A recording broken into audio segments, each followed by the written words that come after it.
원달러 환율이 약 13년 만에 1,300원을 돌파했습니다. 코스피는 2,300선마저도 위협받으며 1년 7개월 만에 최저치로 마감했습니다.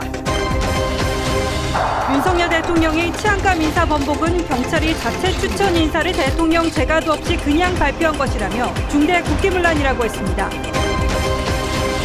공개 충돌 사흘 만에 배현진 의원과 다시 만난 이준석 대표가 대의원 악수를 거부했습니다. 이 대표 관련 징계 심의는 2주 뒤로 미뤄졌습니다. 정치설명서 김반장 서반장에서는 이준석 대표 징계 여부를 놓고 거듭되는 여권 핵심부의 고민과 당대표 출마가 기정사실화되고 있는 이재명 후보가 실제 대표가 될 가능성 짚어봤습니다. 북한이 우리나라 지도를 펼쳐놓고 작전회의를 하는 모습을 공개했습니다. 전술 핵탄두 탑재를 위해 새로 선보인 중단거리 미사일이 남북 접경지에 배치될 가능성이 거론됐습니다. 오늘 밤 수도권과 충청엔 시간당 최대 50mm 폭우가 쏟아지겠습니다. 전남과 제주는 내일까지 최대 150mm, 중부와 전북은 최대 120mm가 내리겠습니다. 평소 알고 지내던 여성을 살해하고 시신 6일을 놓은 공범까지 살해한 권재찬에 1심 법원이 사형을 선고했습니다.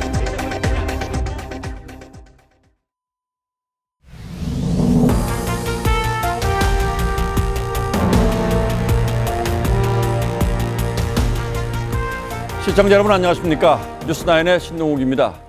이미 많은 분들이 피부로 느끼고 계시겠습니다만 경제 전반의 신호들이 계속 경고음을 내고 있습니다. 경기 침체라는 건 뭔가 충격적인 사건이 터져서가 아니라 아주 천천히 빠져드는 수렁 같은 것입니다. 그래서 빠져드는 느낌에는 개인차가 있을 수 있습니다만 한번 빠지면 헤어나오기가 쉽지 않습니다. 지금 우리 경제가 바로 그 수렁의 초입 정도에 다가서 있는 듯합니다. 코스피 지수가 또다시 연중 최저점을 경신했고 주식을 판 외국인들이 달러를 많이 찾는 바람에 달러 값은 급등했습니다. 1달러에 1,300원을 넘어섰습니다. 당장 가장 큰 걱정은 물가 상승 곡선이 더 가팔라질 거란 전망입니다. 오늘 뉴스9 철머리에는 어려운 경제 소식을 집중적으로 배치했습니다. 먼저 이정현 기자가 보도합니다.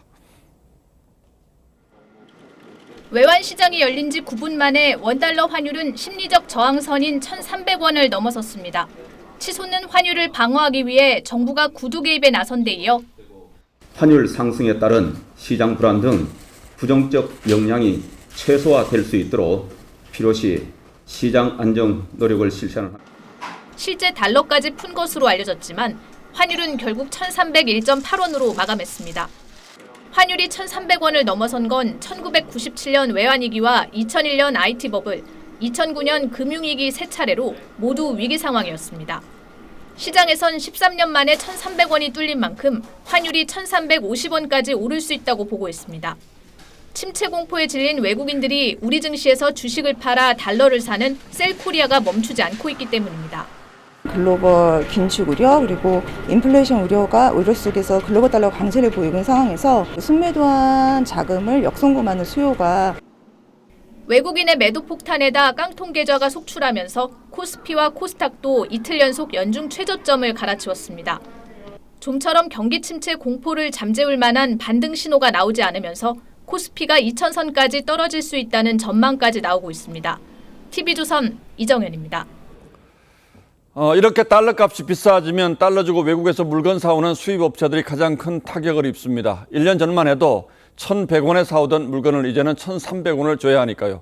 그러니까 환율 효과만으로 수입 물건 값이 20% 가까이 오른 거죠. 기업뿐만이 아닙니다. 외국에 자녀 유학 보내신 분들부터 평소 해외 직구로 물건 많이 사시는 분들도 부담이 커지게 됐습니다. 이어서 박상현 기자가 보도합니다. 코로나 방역 완화로 활기를 기대했던 항공업계. 이번엔 환율이 발목을 잡았습니다. 항공기 리스 비용과 항공료를 달러로 결제하기 때문입니다. 환율의 등락에 따라 평가 손익 및 현금 흐름의 변동이 발생하고 변동성의 최소화를 위해 시장 위험 관리를 수행하고 있습니다. 중소수입업체는 그야말로 비상입니다.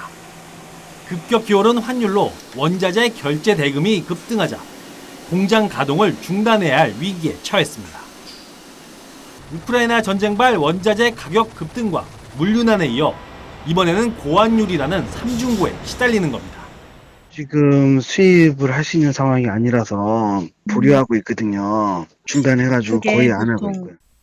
1달러당 1,350원까지 오를 수 있다는 우려에 대기업도 예의주시하고 있습니다.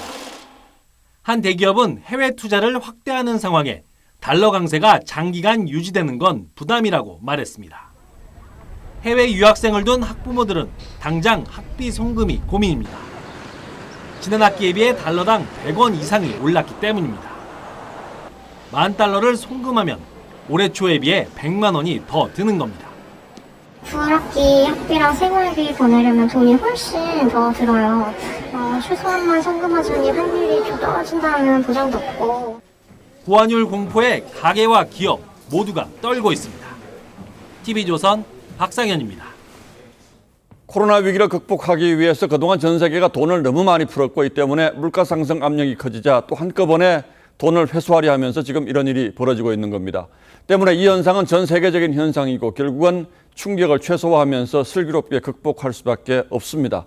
어느 한쪽의 처방만으로는 위기 극복이 어려운 복합 위기라는 특징도 있습니다. 그동안 경기 침체를 막을 수 있다고 큰소리 쳐오던 미국의 금융수장도 결국 경기 침체 가능성을 공식적으로 시인했습니다. 최우정 기자가 보도합니다. 상원은행위원회에 출석한 연방준비제도 의장은 상황이 녹록지 않다고 인정했습니다. 답변 내용은 훨씬 비관적입니다. It's not our intended outcome at all, but it's certainly a possibility. And frankly, the events of the last few months around the world have made it more difficult. 그동안 재무장관 등 바이든 정부의 인사들이 피할 수 있다고 밝혔던 것과 다른 판단입니다. 그러면서 일반적인 대처와 달리 경기 침체가 오더라도 금리는 계속 올릴 거라고 말했습니다. 물가 상승세를 꺾는 게 더 급하다는 겁니다. 고유가가 지지율에도 악영향을 미치자 바이든 대통령은 의회에 유류세 한시 면제를 요청했습니다.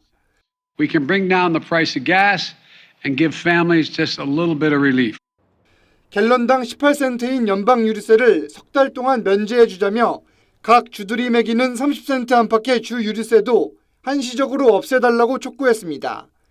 백악관은 이것과 동시에 원유 생산과 수입량을 늘리면 갤런당 5달러까지 오른 기름값을 20% 정도 낮출 수 있다고 예상했습니다. TV조선 최우정입니다. 이틀 전 경찰이 고위직 인사 명단을 발표했다가 2시간 만에 번복하는 초유의 사태가 있었죠. 이 문제로 어제 하루 종일 여론이 소란스러웠고 윤석열 대통령이 오늘 출근길에서 질문을 받자 중대한 국기문란이라고 답했습니다. 중대한 국기문란. 경찰은 착오라고 하는데 대통령이 국기문란이라는 표현까지 쓴 이유가 당연히 있겠죠. 장용욱 기자가 취재했습니다. 출근길에 기자들과 마주한 윤석열 대통령은 작심한 듯 경찰의 인사한 유출을 강하게 질타했습니다. 인사권자는 대통령이라며 대통령 재가도 나지 않은 상태에서 인사안이 유출된 것이라고 했습니다. 아주 중대한 국기문란 아니면은 이거는 어이없는 공무원으로서 할 수 없는 그런 과오라고 볼 수 있습니다. 대통령이 인사를 번복한 것 아니냐는 주장에 대해선 행안부가 올린한 대로 재가했다며 부인했습니다. 경찰은 행안부에서 인사안이 내려오면 선발표 후 결재를 받는 관행이었다고 해명했습니다. 하지만 대통령이 국기문란이라고 질책한 만큼 관련 경찰 라인에 대한 감찰은 물론 문재인 정부 때 임명된 김창룡 경찰청장의 책임 논의로까지 이어질 전망입니다. 여권 관계자는 인사안 발표 날은 행안부 경찰국 신설 방침이 발표된 날이라며 경찰의 조직적 반발 차원에서 이뤄진 것 아닌지 따져야 한다고 말했습니다. 하지만 민주당 전반기 행안위원들은 김 청장을 만나 윤석열 정부의 경찰 길들이기라고 주장했습니다. 경찰을 통제하고 그리고 경찰을 흔들어대고 경찰 인사권을 주고 경찰을 길들이기 하고 있습니다. 윤 대통령의 국기문란 발언에 대해서도 권력에 충성하는 사람만이 살아남을 수 있다는 신호를 준 것이라고 비판했습니다. TV조선 장용욱입니다. 이번 경찰 인사 파문에는 이것 외에도 풀리지 않는 의문이 많습니다. 대통령이 결재도 하지 않은 인사안을 경찰이 먼저 발표하고 인사 대상자에겐 이임식도 못할 정도로 서둘러 자리를 빼게 했습니다. 때문에 경찰 내부가 오늘 하루 종일 술렁이었습니다. 경찰 내부 분위기는 전정원 기자가 취재했습니다.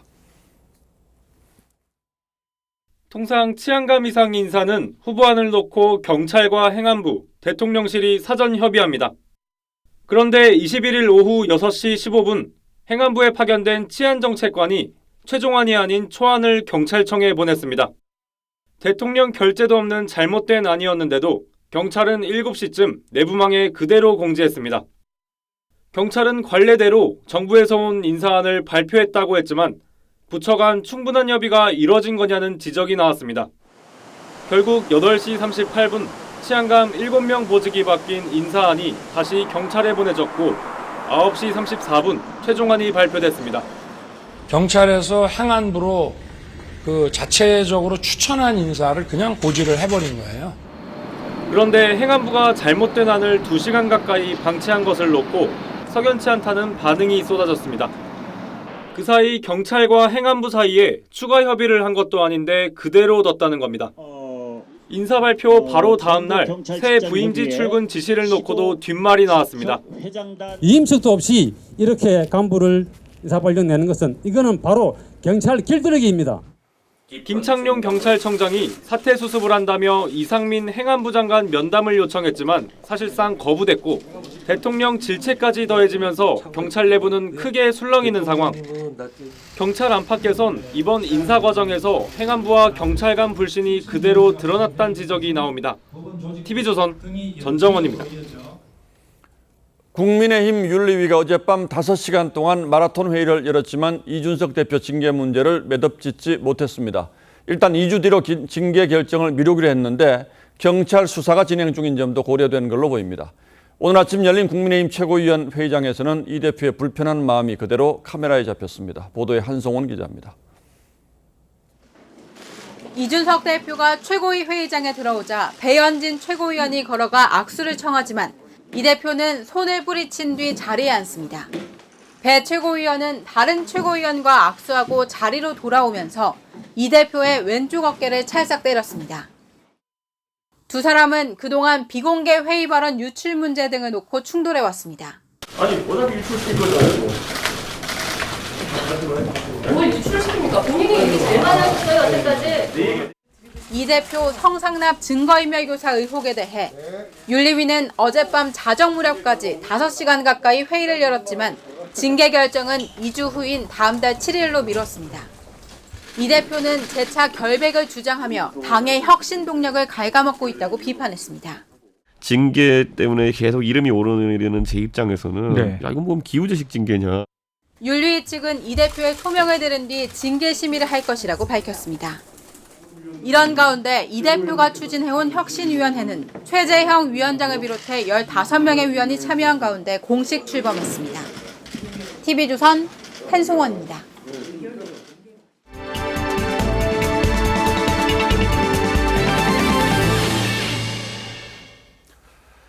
여야 모두 당내 문제가 이렇게 소란스럽습니다. 정치권의 복잡한 속사정을 쉽게 풀어드리는 정치설명서 김반장, 서반장 시간으로 이어가겠습니다.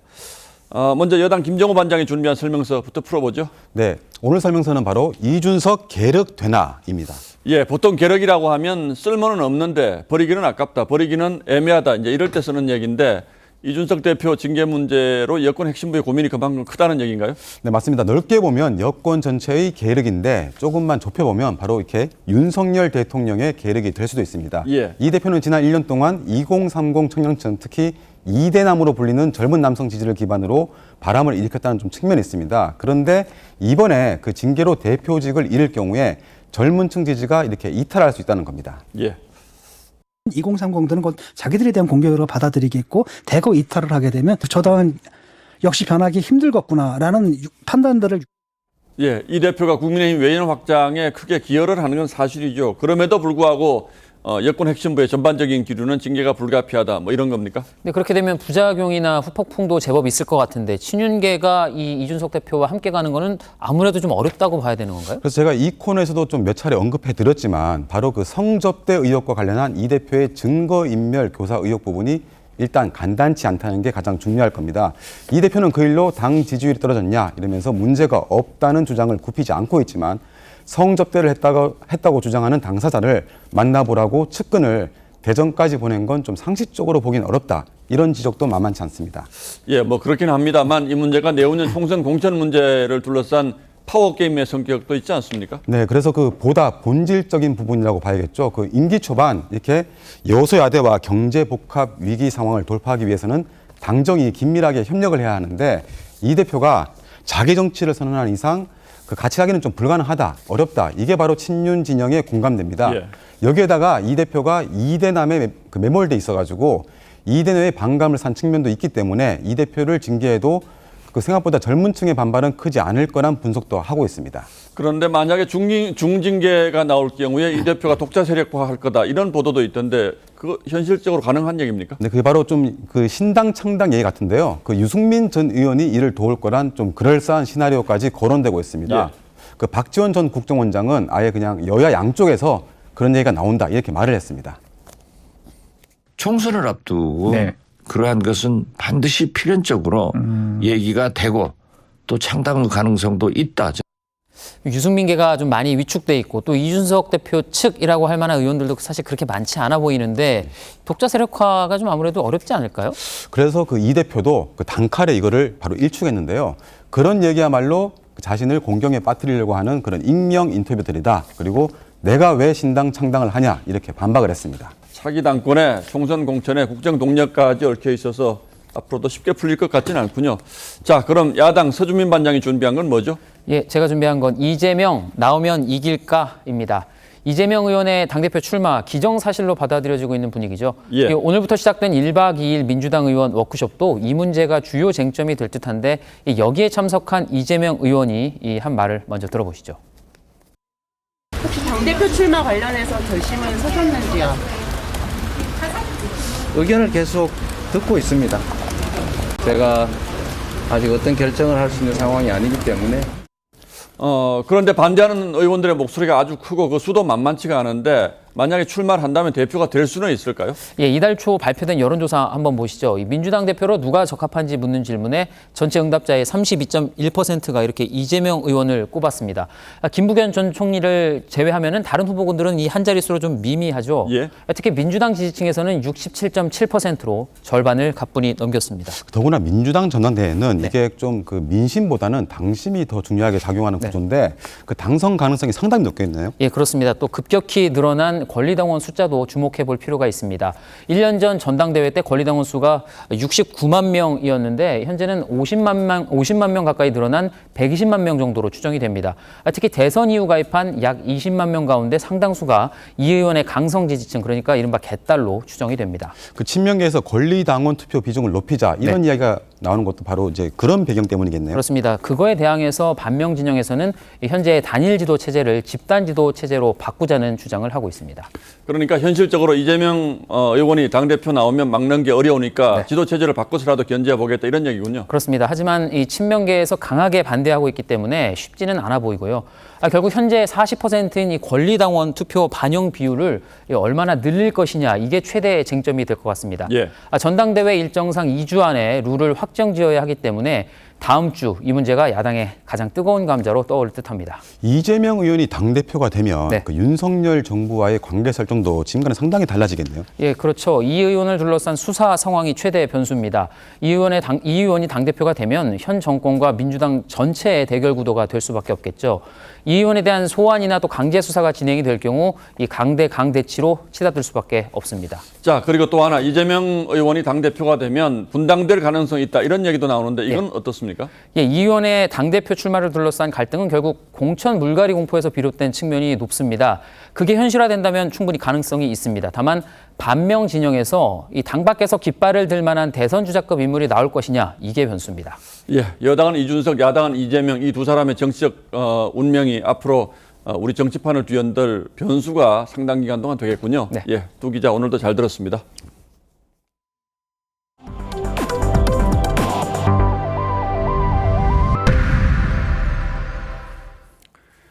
핵실험 시기를 저울질하고 있는 북한이 이번엔 당 중앙군사위 회의에서 한국 지도를 걸어놓고 작전 계획을 논의하는 모습을 공개했습니다. 이 회의에서 김정은 위원장은 전방 부대의 임무를 추가하라고 지시했는데 휴전선 근처에 전술 핵을 배치하라는 의미로 해석되고 있습니다. 왜 그런 분석이 나오는 건지 구민성 기자가 설명하겠습니다. 리태섭 군 참모총장이 경북 포항까지 표기된 대형 지도 앞에서 김정은 위원장에게 작전 계획을 브리핑합니다. 조선인민군 총참모부는 조선노동당 중앙군사위원회에 중요문제 연구 토의 결과와 문건 작성 정령을 보고했습니다. 모자이크 처리된 부분은 북한군과 한국군, 주한미군의 주요 전력을 표기한 것으로 보입니다.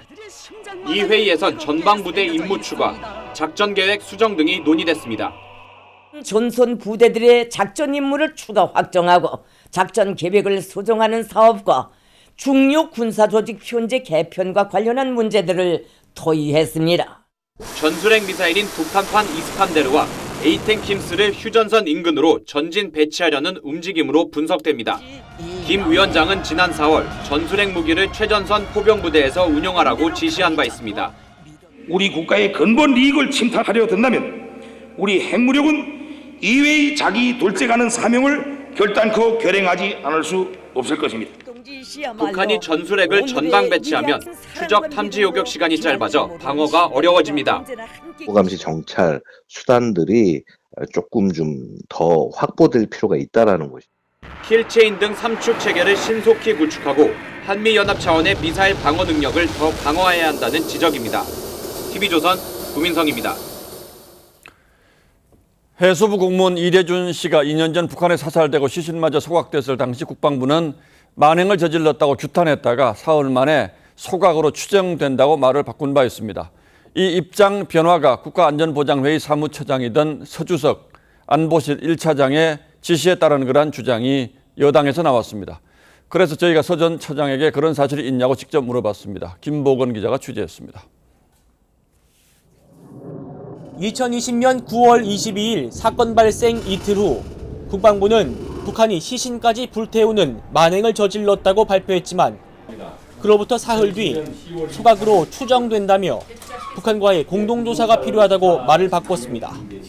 국민의힘 진상규명 TF가 입장 변화에 경위를 따져묻자 국방부는 당시 서주석 청와대 안보실 1차장의 지시에 따른 것이었다고 밝혔습니다.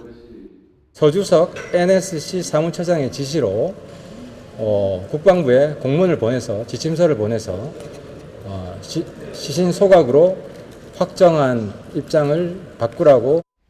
하지만 서 전 처장은 TV조선과의 통화에서 당시 공문은 우리가 확보한 특수정보와 북한 통지문의 차이점을 검토한 문건을 국방부에 보낸 것이라며 입장을 바꾸라고 지시한 적은 없다고 설명했습니다. 그러면서 NSC 사무처장은 회의체를 운영하는 사람일 뿐 결정하는 자리는 아니라고도 했습니다. 당시 NSC 상임위원장은 서훈 안보실장이었습니다. 국방부는 당시 미군에서 넘겨받은 북한군 감청 자료는 총 7시간 분량이었지만 월북이란 표현은 단 한 차례만 등장했다고도 밝혔습니다. 당시 정부가 자진 월북으로 단정할 근거가 빈약하다는 의미입니다. 여당은 남북 판문점 통신선이 살아있었지만 문 전 대통령이 북한에 구출 요구 통지문을 보내지 않았다고 주장했습니다. TV조선 김보건입니다. 폭염 시원한 장마가 전국적으로 시작됐습니다. 폭염 뒤 폭우, 또다시 폭염 이렇게 반복되는 게 이번 장마의 특징이기도 한데요. 내일까지 최대 150mm가 예상돼서 봄 가뭄 해갈에는 단비가 되겠습니다. 다만 오늘 밤 사이에 시간당 최대 50mm가 집중될 것으로 보여서 폭우 피해 주의하셔야겠습니다. 구자연 기자입니다. 바닥이 드러난 저수지에 빗줄기가 쏟아집니다. 올여름 첫 장맛비입니다. 저수율이 반토막 났던 용인 이동저수지에 단비가 내렸습니다. 바짝 말라 갈라진 저수지 바닥에도 장맛비가 스며들기 시작했습니다. 모처럼 비가 내리자 농민들은 서둘러 논과 밭으로 달려갔습니다. 말 그대로 비가 거름이라는 말이 있거든요. 우리 농작물에 해갈이 될 수 있는 충분한 양이 비가 내렸으면 이번 장맛비는 내일까지 이어집니다. 전남과 제주도는 최대 150mm, 중부와 전북은 최대 120mm가 내립니다. 나머지 지역의 강수량은 60에서 100mm로 예상됩니다. 오늘 장맛비는 밤 사이에 집중됩니다. 지역에 따라 시간당 30에서 50mm에 이르는 폭우 피해도 우려됩니다. 이런 상황에서 비 오면 건물을 몇 개씩 잃어버려요. 안 가던 하면 싹 더 내려가니까. 내일 낮부터 장맛비가 그치면 모레부터는 높은 습도를 동반한 찜통더위가 예상됩니다. 중남부 지역은 오는 28일부터 30일까지 다시 장맛비가 내릴 전망입니다. 경북 울진 등 대형 산불 피해 지역은 장마에 대비해 산사태 응급조치와 주민 대피 계획을 세우며 2차 피해 예방에 나섰습니다. TV조선 구자영입니다. 알고 지내던 여성을 살해한 뒤 범행을 도운 공범을 잇따라 살해한 권재찬이 1심에서 사형을 선고받았습니다. 재판부는 권재찬의 인간성 회복을 기대할 수 없다면서 선고 이유를 밝혔는데요. 사형 선고는 방화살인범 안인득 이후에 2년 7개월 만입니다. 강석 기자입니다. 재판 과정에서 드러난 권재찬의 범행은 치밀하고 잔혹했습니다. 권재찬은 지난해 12월 평소 알고 지내던 50대 여성 A씨에게 수면제를 탄 음료를 마시게 한 뒤 살해했습니다. 한 달 전부터 범행 장소와 증거인멸 방법 등을 미리 확인한 것으로 드러났습니다. 범행을 숨기기 위해 공범으로 끌어들인 후배도 살해했습니다. 인천지법은 오늘 선고 공판에서 권재찬에게 사형을 선고했습니다. 재판부는 잔혹한 계획 범죄를 저질렀고 유가족의 피해도 회복하려고 하지 않았다고 밝혔습니다. 재판부는 또 사회 구성으로서 교화나 인간성 회복을 기대할 수 없다고 덧붙였습니다. 권재찬이 강도살인으로 15년을 복역한 뒤 출소 3년 8개월 만에 또 연쇄살인을 저지른 것도 사형 선고의 이유였습니다. 강력한 중형을 선고할 수도 있다는 걸 보여줘서 다시는 범죄를 저지르지 않게 하는 1심에서 사형이 선고된 건 2019년 진주아파트 방화살인범 안인득 이후 2년 7개월 만입니다. 국내에서 사형이 마지막으로 집행된 건 1997년 12월 30일이었습니다.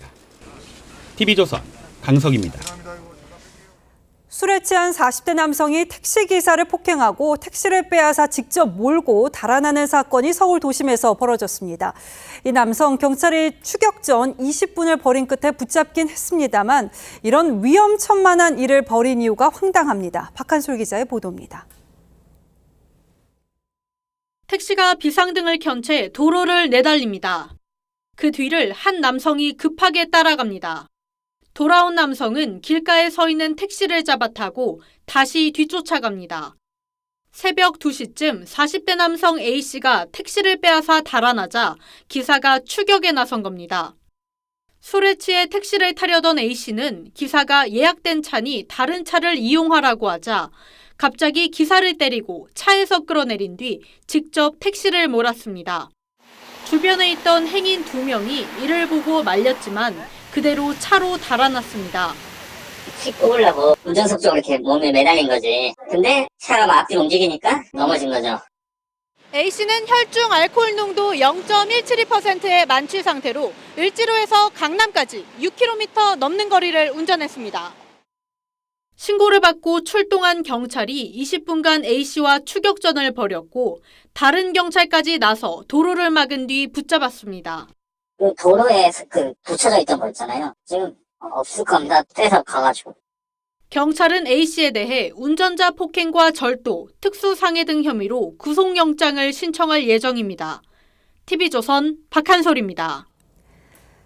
강의하거나 발표 진행할 때 레이저 포인터 많이들 사용하시죠? 캠핑장 등에서 밤하늘 별을 가리키는 용도로 쓰여서 별 지시기라고도 불리는데요. 일부 레이저 포인터는 비닐봉투에 비추니까 순식간에 구멍이 뚫릴 정도였습니다. 중국산 제품으로 안전 기준치를 120배 초과한 것으로 조사됐습니다. 하동원 기자입니다. 초록빛 레이저빔이 밤하늘로 뻗어나갑니다. 캠핑장에서 별자리 관측에 쓰는 레이저 포인터입니다. 50대 A씨 등 3명은 지난 2019년 10월부터 중국산 레이저 포인터 3만 4천여 개를 밀수입했습니다.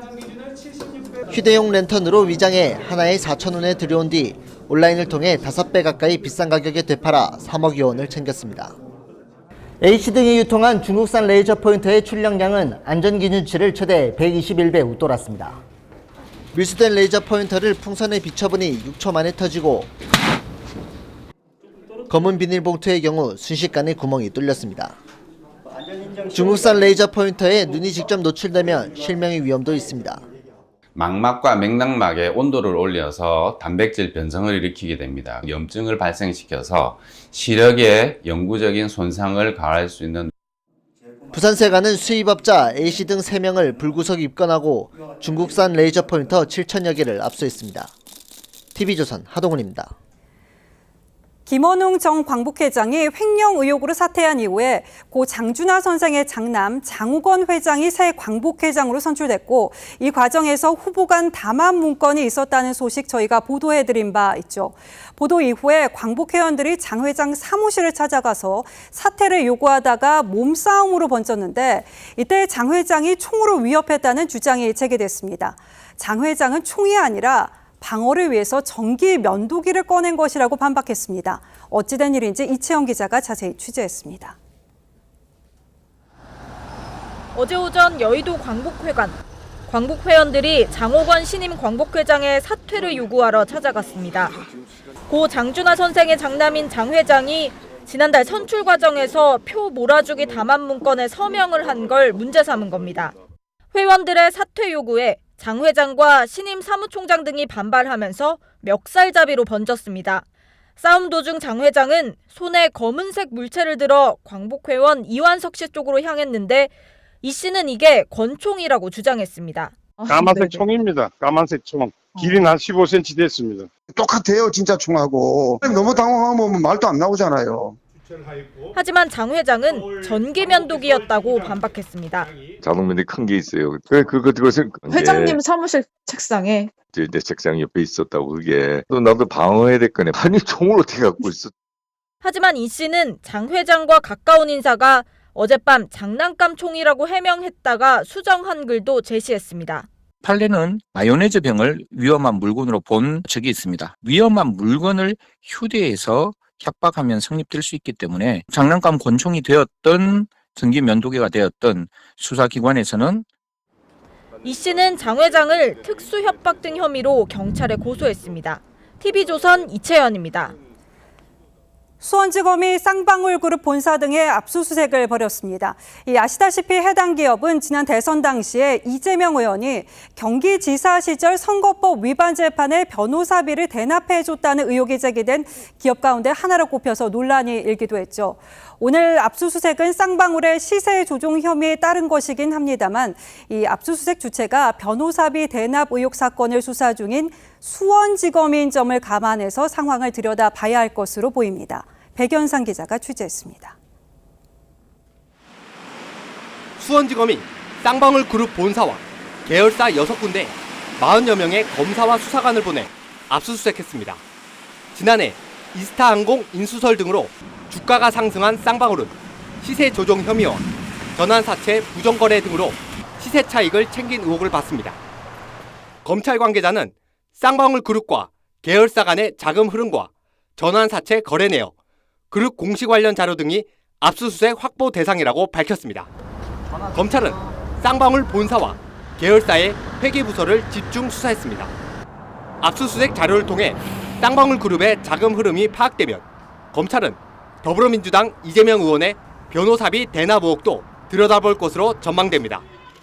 이 의원은 2018년 자신의 공직선거법 위반 사건을 맡은 변호인들에게 거액의 수수료를 전환사채 등으로 누군가 대납했다는 의혹이 제기된 상태. 지난해 국민의힘과 시민단체는 쌍방울이 전환사채와 주식 등으로 대납했다며 검찰에 고발했습니다. 90억이면 그 돈이 어디서 나왔을까? 상장회사의 시비로 준 것 같다.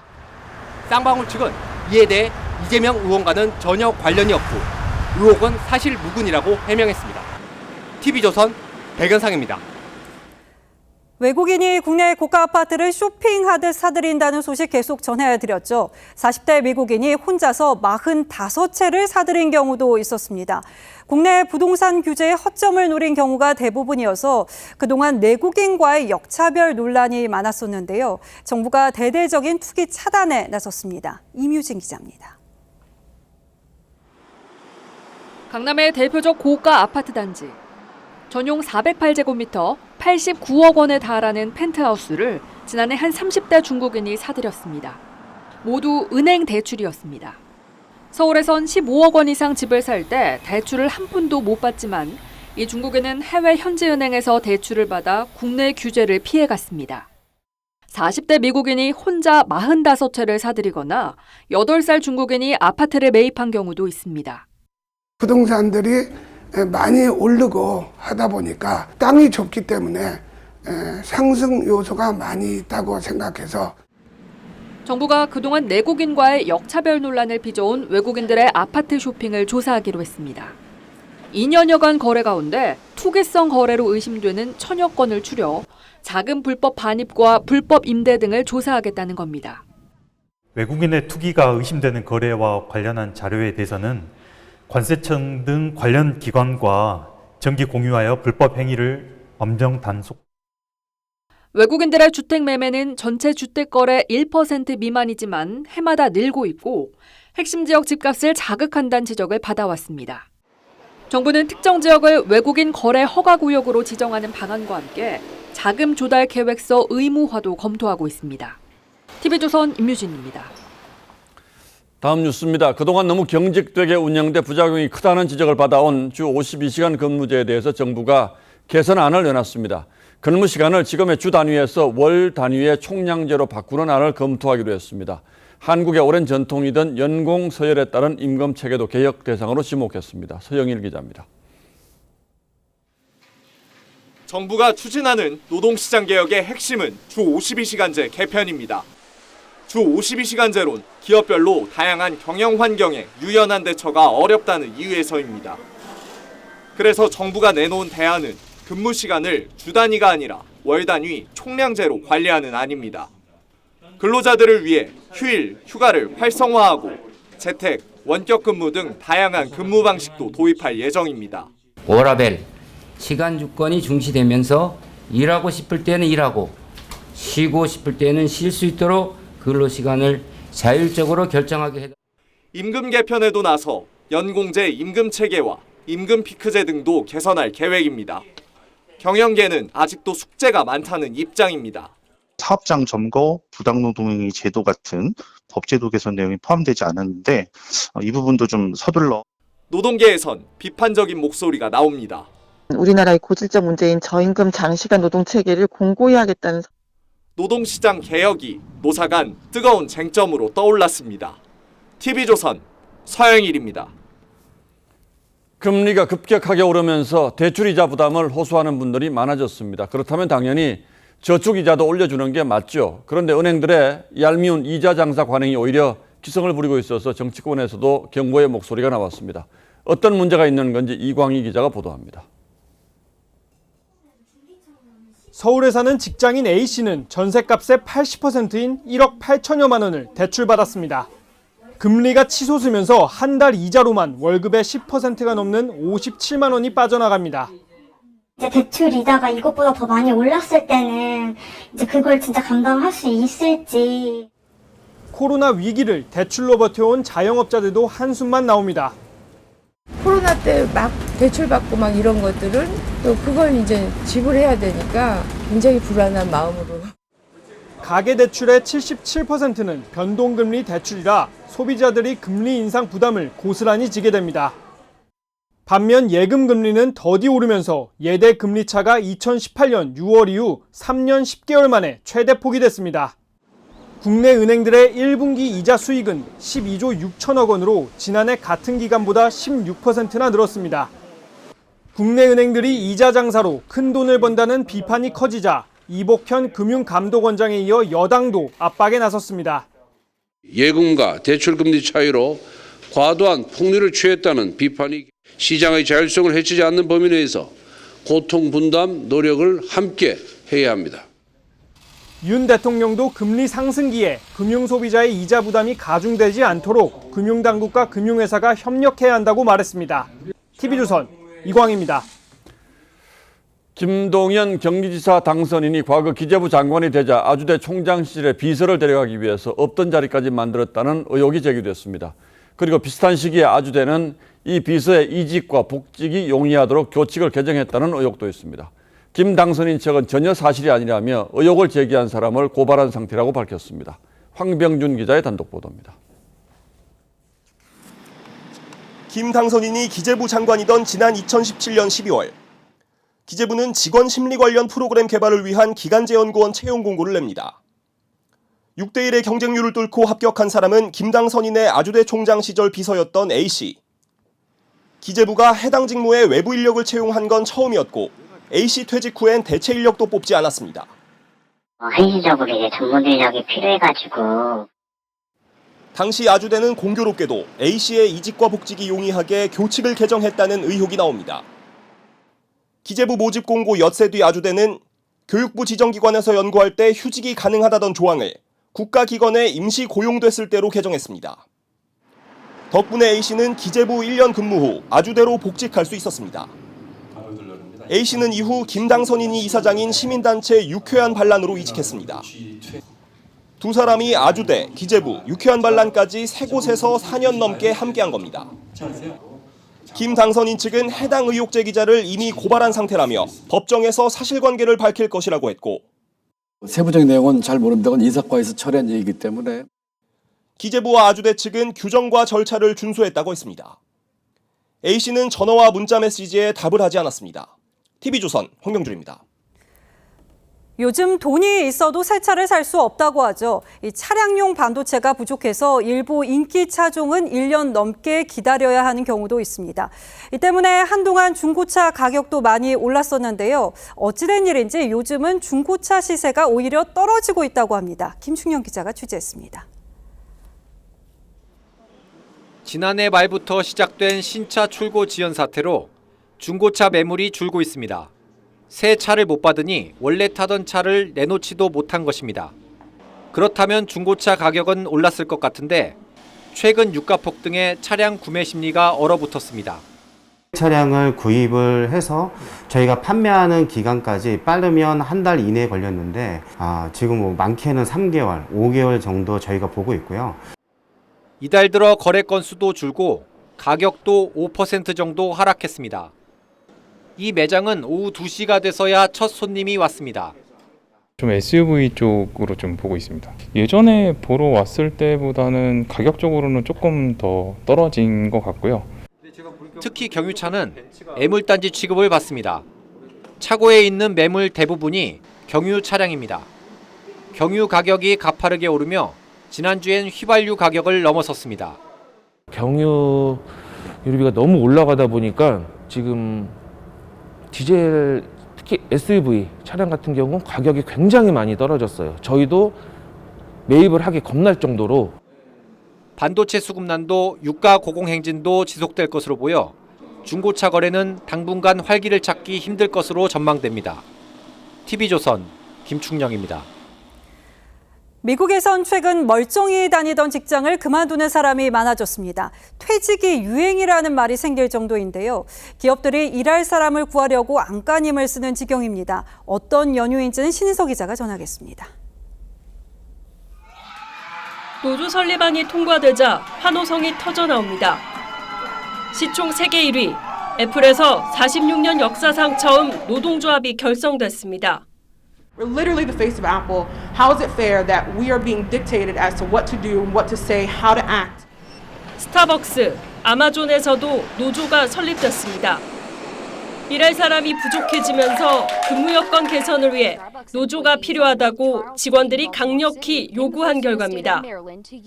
구글과 페이스북은 임금을 10% 안팎으로 올렸습니다. 직원들 평균 연봉이 3억 7천만 원에 육박합니다. 연봉이 2억 5천만 원인 월마트의 점장 자리는 아직도 많이 남아 있습니다. 미국에선 지난 3월 한 달에만 450여만 명이 자발적으로 퇴직했습니다. 역대 최다입니다.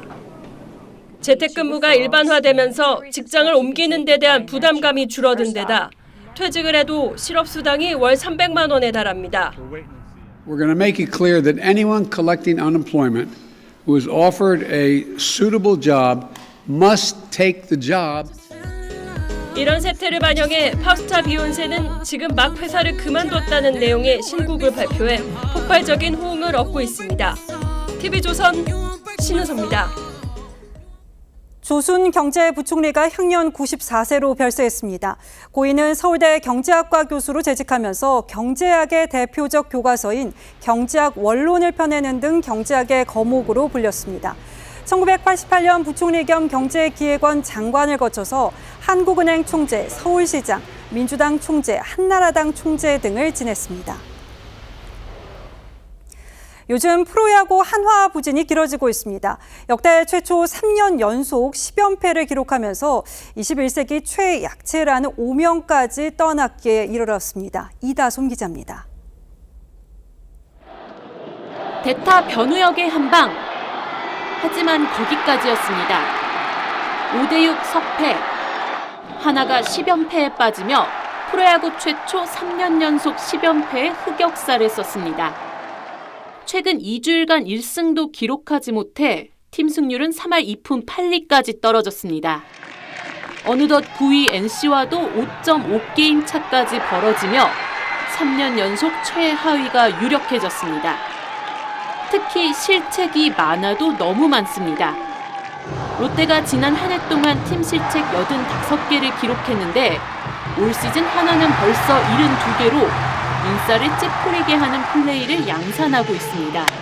지금 하나 이것은 수비하는 모습이 프로팀이라고 볼 수 없을 정도로 너무 허망하고 수년째 팀 외부 영입은 전무한 상황에서 리빌딩을 외쳤지만 부담감에 눌린 어린 선수들이 기대에 부응하지 못하는 악순환만 반복됐습니다.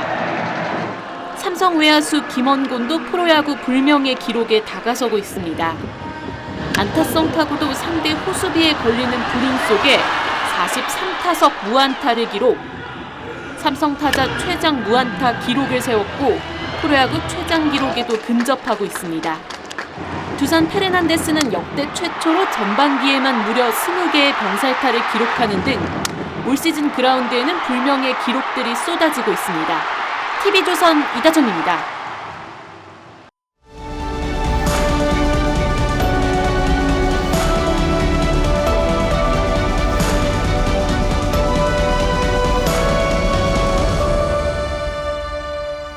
영국 런던 외곽의 이 마을은 15세기 이래 교통요지여서 오래된 여관이 많습니다.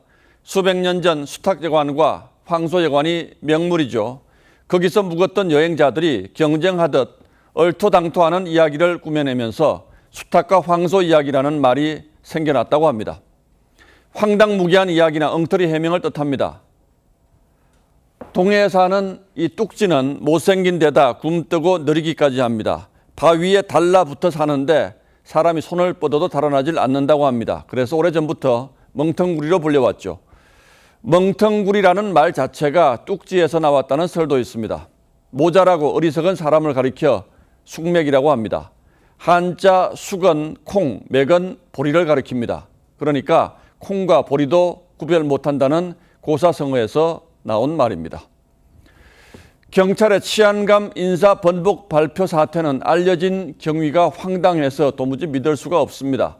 경찰청에서 행안부로 파견된 치안정책관이 기한 단계 인사안을 최종안으로 잘못 알고 통보했다는 것부터가 그렇습니다. 콩과 보리를 구분 못하는 사람도 아닐 텐데 가당키나 한 일입니까? 게다가 경찰은 두 번 다 대통령 재가도 안 거치고 발표해버렸습니다. 민정수석실과 협의해 발표한 뒤에 결재를 받아온 관행을 따랐다는 게 경찰의 해명입니다. 하지만 민정수석실이 없어진 지가 벌써 한 달 반이죠. 더욱이 이 치안정책관은 1차 통보 때 보고 양식에 맞춰 대통령실과 협의해 결재 준비를 하라고 말한 것으로 전해졌습니다. 그렇다면 경찰은 그 말도 흘려들었다는 겁니까? 치안정책관이 첫 인사 발표 후 1시간 반이 지났어야 최종안을 통보했다는 것도 이상한 일입니다. 그동안 확인 한 번 안 했다는 얘기인가요? 최종안에서 일부 보직이 바뀐 것은 경찰청이 우리 추천권이 충분히 반영됐다고 밝힌 만큼 별 문제가 없어 보입니다. 하지만 행안부가 서둘러 저녁에 다음 날짜 인사를 통보한 건 이례적이라고 합니다. 장관이 경찰청장 면담을 이틀째 거부하는 것도 국민들 눈에는 이상한 광경으로 비칠 겁니다. 행안부 내 경찰국 신설 문제를 두고 벌써 여러 날 두 기관이 국민의 마음을 불편하게 하고 있습니다. 대통령이 국기문란을 거듭 거론한 데는 단순한 행정착오가 아니라는 인식이 작용했다고 봐야 할 겁니다. 인사권자는 대통령이라고 강조한 것도 경찰 책임을 엄중히 묻겠다는 뜻이겠죠. 이번 사태의 전개 과정은 부조리극이라도 보듯 물음표 투성입니다. 경찰이 다른 쪽의 불만을 이런 식으로 표출했다면 대통령의 발언을 떠나서 국민이 용납하기 어려운 일입니다. 그러니 국민이 상식으로 납득할 수 있도록 정확한 사실관계부터 밝히길 바랍니다. 6월 23일 앵커의 시선은 세상에 이런 일이 였습니다.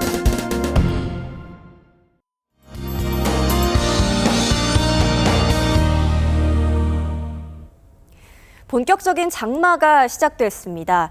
가뭄을 해소시킨 단비기도 한데 양이 너무 많아 피해가 우려되고 있습니다.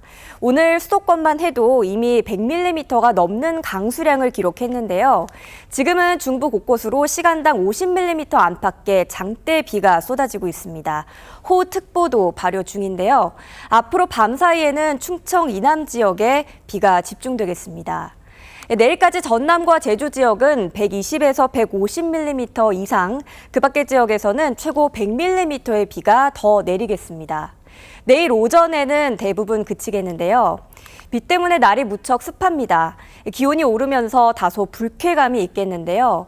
내일 대구는 32도, 대전과 전주 30도, 서울은 28도까지 오르겠습니다. 주말에는 남부 지역에 소나기가 내리겠고요. 중부 지역은 다음 주 중반쯤에 또 장맛비가 내리겠습니다. 날씨였습니다.